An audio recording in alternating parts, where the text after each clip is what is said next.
Hi guys, and welcome to ASMR by Zenil. I've got a little bit of a different angle for y'all today. Eddy wanted to be in the shot, I guess. So today, I am going to be getting one of my TBR books.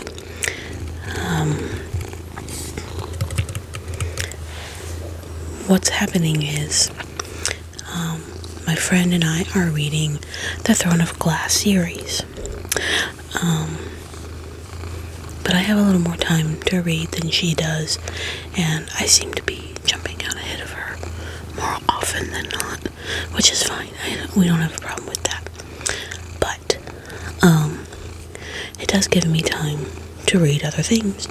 So I think I'm going to pick one of her books that she's let me borrow, and so I have that extra something to read. Eddy wants in my lap. You get the boogie eye, my baby. There you go. I feel better.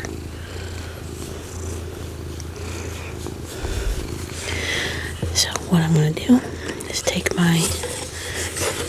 these are the ones that my friend has, that I've got books from her all written on these cards. So I'm gonna pick one of these. Don't know which one. Some of them have. That one's one I've already read. Assistant to the Villain. Very good series. Some of them have. Yeah, that one's the only one that doesn't have anything on it, I think. So it's got. I'm bending them. It's okay. So what I'm going to do is scratch off one of these. I'm going to pick at random. Which one do you think, Ed? Which one? You want this one? You want this one? What about this one? That one you want? You want this one? He doesn't want any of them. I think I'm gonna pick this one. So now I'm gonna get my penny out of here. Do you wanna pick a side, Ed? Do you want this one? Do you want this one? Does that one look good? Good to you? Is it good? He's like, can I eat it? You want to eat it? So this side. Okay, this is the one we're picking right here. So let's scratch it off and see what we get.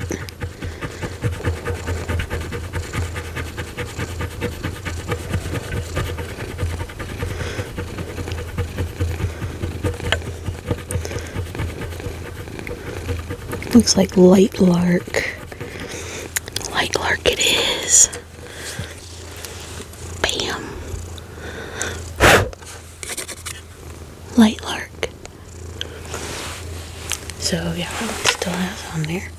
So we'll put that back in there. And I'm gonna set us up the normal way. Here in a second. You talk to them for a minute.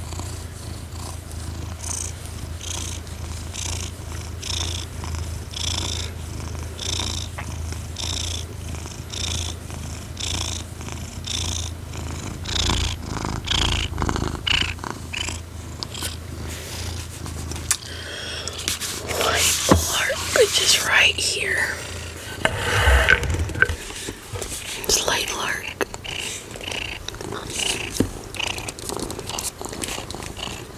So this will be a series I read in between reading my other series. So that's fun. See how pretty. Oh, look how gorgeous. It's gorgeous.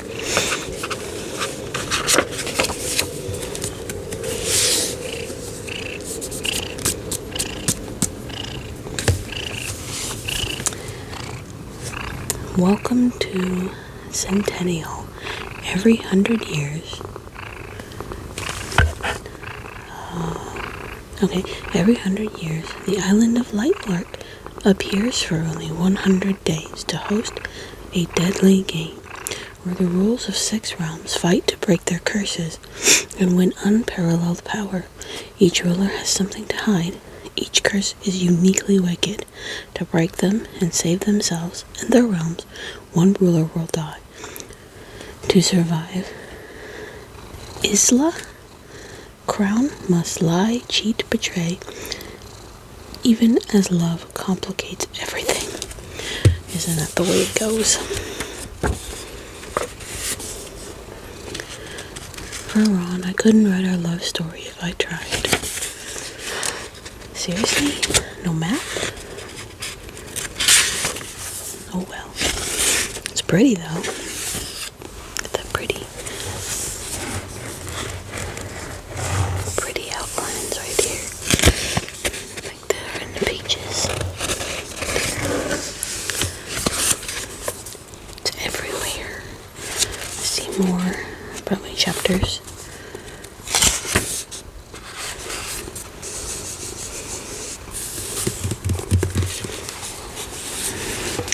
So this will be what I read when I'm not reading Throne of Glass series. Fantasy that reads like a breath of fresh air filled with secrets aplenty, enthralling magic. Lightlark will have you gasping, then swooning, while these valiant rulers fight to break their curses. Very cool.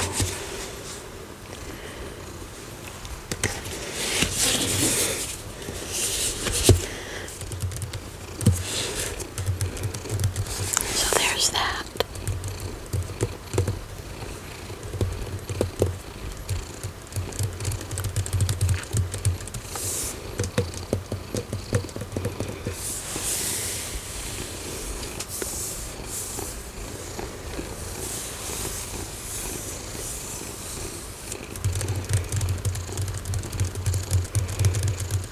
Do some book noises for you guys.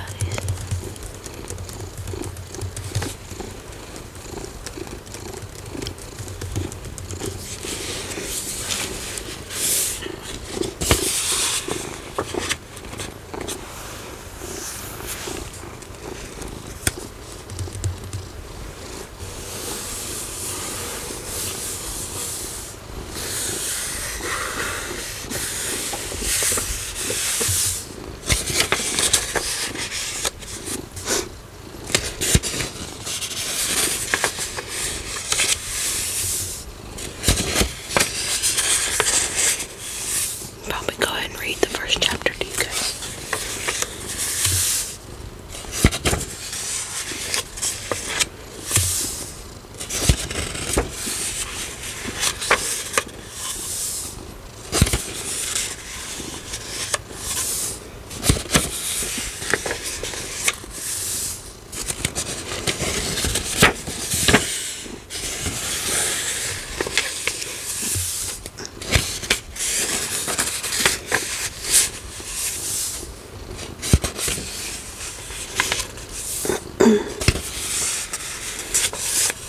Seems like pretty short chapter.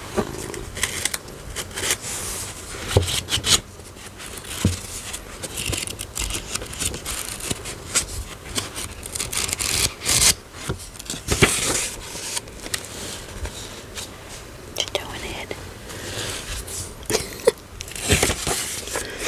What are you doing, Eddy?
first chapter.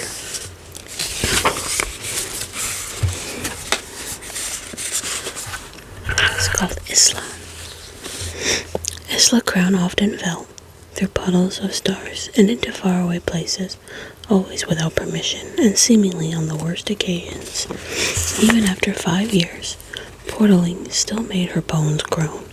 She held her star stick tightly, her breath bottled in her chest, like the rare perfumes on her vanity, the glass room spinning in fractured colors bleeding together until gravity finally pinned her down like a loose thread in the universe. And it was safely tucked down in the back of her dress, along with her spine, by the time the door swung open. "What happened to your hair?" Poppy shrieked so loudly. Tara came rushing in behind her, the many knives and swords at her waist clanking together. Her hair was the least of her worries, though she didn't doubt its resembling a bed of moss, traveling between realms. New lands with her star stake had a habit of undoing even Poppy's most tightly wound coils and firmly made braids. An unexpected perk, really. Isla didn't pretend to be an expert at using the device. In the beginning, the puddle of stars took her unexpected places, the snow villages of moonling newlands, the air jubilees of the Skyland Luna, Newlands, a few lands that had been settled by any of the 6 realms at all. Little by little, she learned how to return to locations she had been before. And that was the extent of mastering the star stick. All she knew for certain was that somehow the mysterious device allowed her to travel hundreds of miles in seconds. Tara sighed, hand dropping from the hilt of her blade. "It's just a few loose strands, Poppy." Poppy ignored her. She rushed over to Isla, wielding a brush and a vial of syrupy leaf oil, the same way Tara had taught Isla to brandish weapons years before. Isla grinned as her fighting teacher over her charm teacher shoulder and cried. Isla grinned at her fighting teacher over her charm teacher's shoulder and cried out as Poppy roughly removed the pins. Poppy shook her head. "Have to start from scratch." She stuck the clips between her lips and spoke around them. "I leave you alone in a house and you're a mess. Oh, for an hour and you're a mess. Even locked the door for a good measure. How in the realm did you manage to mess up your hair in your own room, little bird?" Our room. Her room was not her own. It was an orb of glass, the remnants of an ancient greenhouse.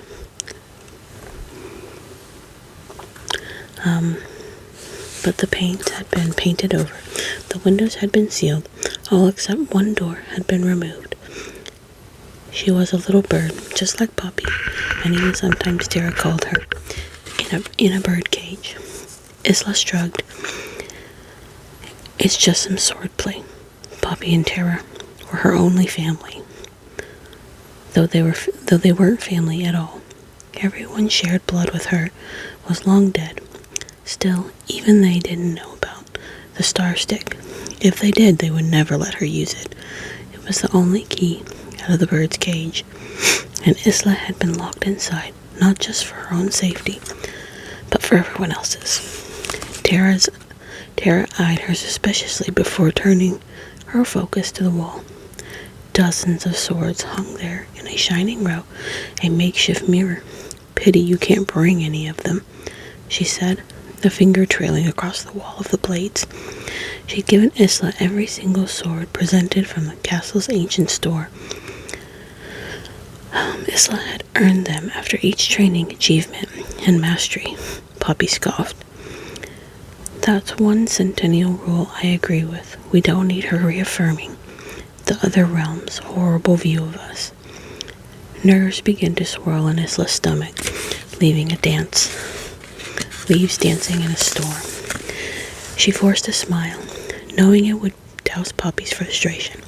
Her guardian always was telling her she didn't smile enough. Isla hadn't met many people, but the ones she had were simple to figure out. She just needed to uncover their motivations. Everyone wanted something, and some things were easier to give. A smile for a charm teacher who had spent nearly 2 decades teaching her students manners. A compliment for a woman who prized beauty above all else. Poppy, pretty as you are, all of their horrible views are true. We are monsters. Poppy sighed as she slid the pin into Isla's hair. Not you, she said meaningfully. And though her guardian's words were wrapped in love, good, they made her stomach pool with dread. They're ready, Tara said. She took a few steps towards the vanity.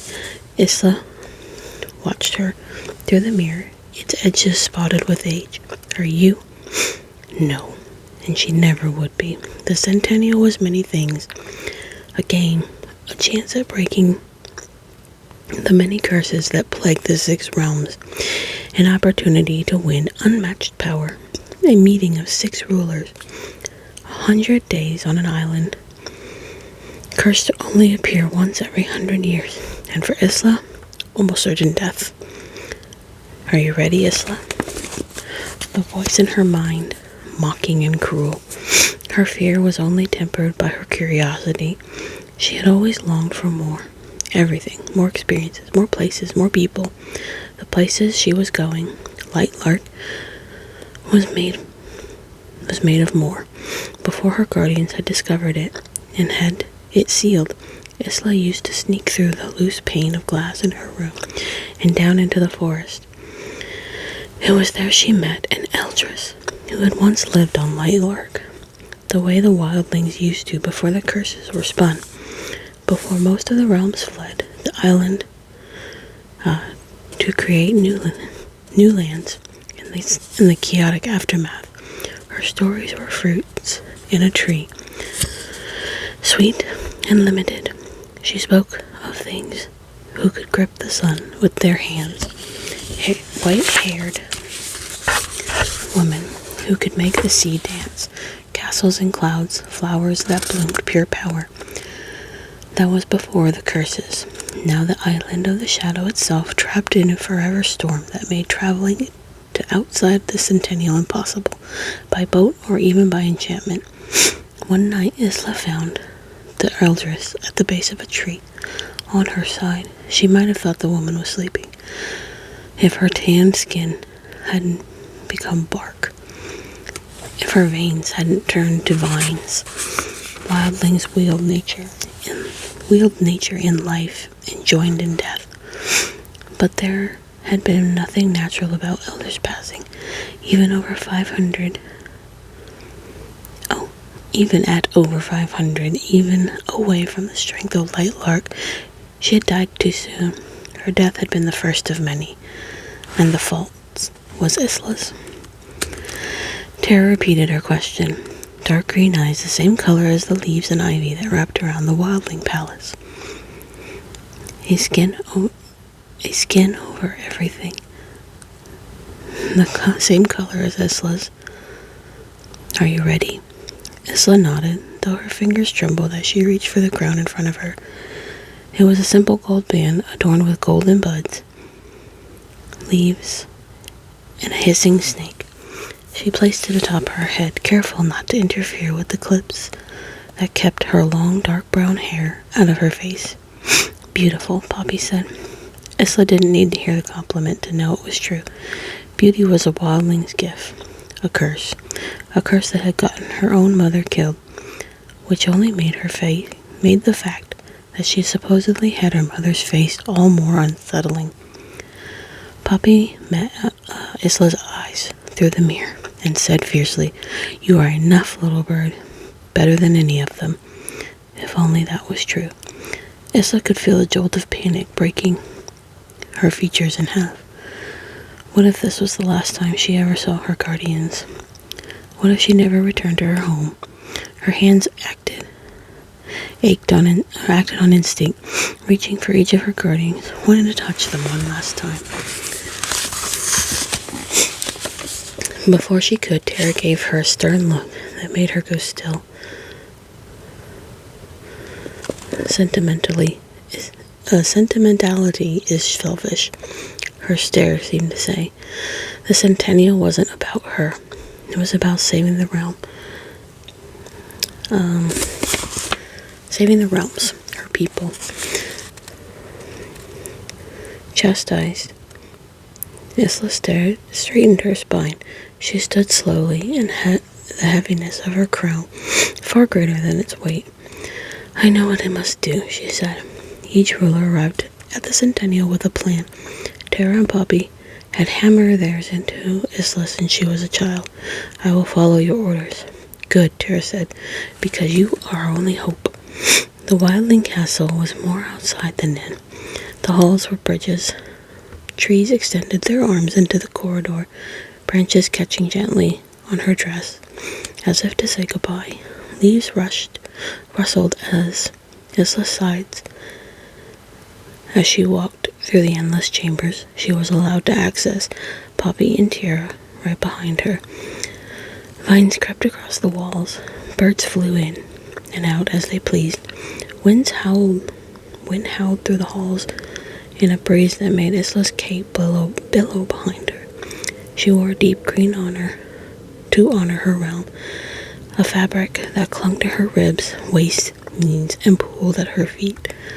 Her cape was made of gossamer, sheer enough to make its traditional purpose for modesty obsolete. And that choice represented her realm just as much as its color. Wildlings had always been proud of their bodies, beauty, and ability. They had always loved wildly, lived freely, and fought fiercely. 500 years before each of the 6 realms, wildling, starling, moonling, skyling, sunling, and nightshade were cursed. Their strengths turned into their own personal poisons. Each curse was uniquely wicked. Wildlings was twofold.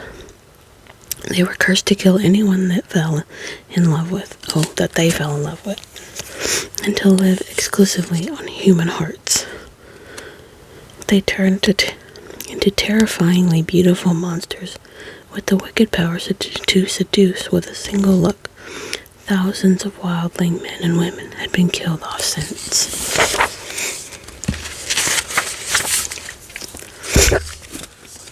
Love became forbidden, reckless. Fewer children were born, and daughters had always been more common for their realm. Nice. Though love had various forms, men were killed more often when the rules were broken, and they had slowly become a small community of mostly warrior women. Feared, hated, weak, since fewer people meant less power. The centennial was the only chance to end their curse, to return to their previous glory again, to regain the power they had so badly needed. Isla was their only chance. You are our only hope. She heard them before she saw them, chanting their ancient words, clashing their blades together like instruments.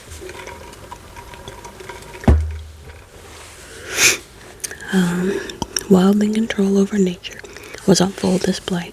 Flowers bloomed and spilled over the balcony, down into the hall, not stopping until they reached her feet. They grew exponentially, doubling over themselves in a puddle of petals, rising to her ankles. According to lore, 1,000 years before, wildlings had been able to grow entire forests with half a thought, move mountains with a flick of their wrists. Now, hundreds of years after the curse, and just as much time away from the island's power, their abilities had dwindled to barely more than party tricks. Isla walked carefully over the flowers until the castle walls ended, and she faced hundreds of cheering wildlings. The trees above bloomed cherries and berries and blood-red blossoms which fell into the ground in colorful rain. Animals crept from the woods and into the group, sitting beside their companions. Wildling powers varied in their mastery of nature. nature, but they often included an affinity with animals. Tara had a great panther named Shadow. She spoke to and easily communicated with Isla. Poppy had a hummingbird that liked to nestle in her hair. When Isla nodded, the crowd fell silent. It is my honor to represent our realm in this centennial. Isla's pulse quickened, a drum along her bones. She looked across the crowd. Stunning, hopeful faces. Some wildlings wore dresses made of bits of fabric woven through the leaves and vines. Some wore nothing at all except for swords draped down their backs. Some had clearly just fed, their lips stained deep red. Isla looked and tried her best not to tremble, not to let her voice crack or stumble, or make them question for a moment why their ruler often hid behind thick walls of her castle, why attendants were banned from entering her quarters. She tried not to wonder how many of the wildlings had heard the same declaration 100 years before from a different ruler. How many of them were even left after the recent string of deaths? She made a promise, because that was what her people were looking for. Reassurance, strength.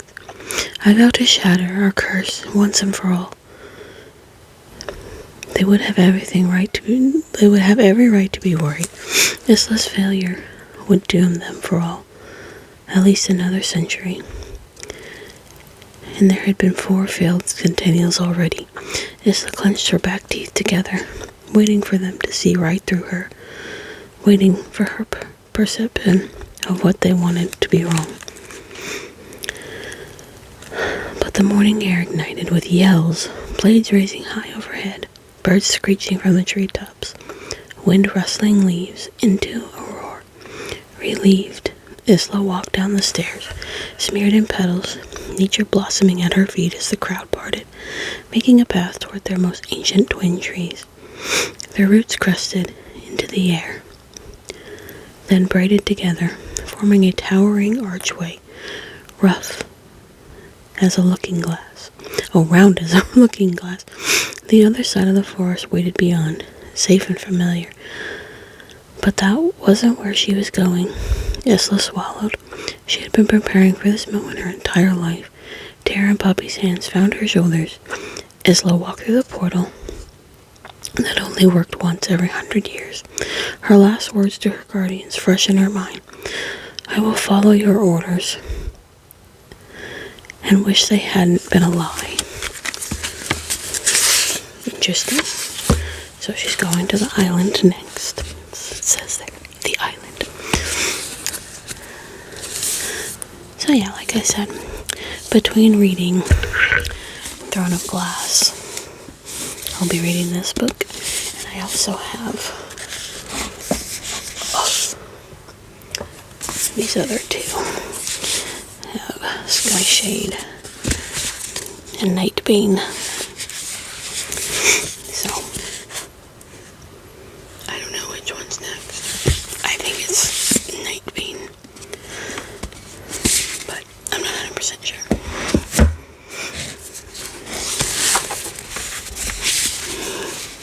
So yeah, 3 books to read in between reading the other book. I've gotten pretty good at reading multiple books at once. I'm almost done with the one that I'm reading on my Kindle right now. So I will start this as soon as that one's done. And then I'll have just 2 series going. Not so bad. Not so rough. I think I'm pretty good at keeping them separate. So, but thanks for coming and watching. I'll have to start doing book reviews on this channel. I don't think I'm a good book report type person, but yeah, thanks for being part of my first TBR scratch off. I know the angle on this is a little weird, but and he obviously took off once I started reading. Too much noise. I usually don't read out loud, so If I had red in my head, he'd probably still be here. But it's too much noise for him. So yeah. Anyways, I hope you all have a great day, a great night, and I hope I see you in the next one. And I hope you find some much deserved rest. Thanks for watching.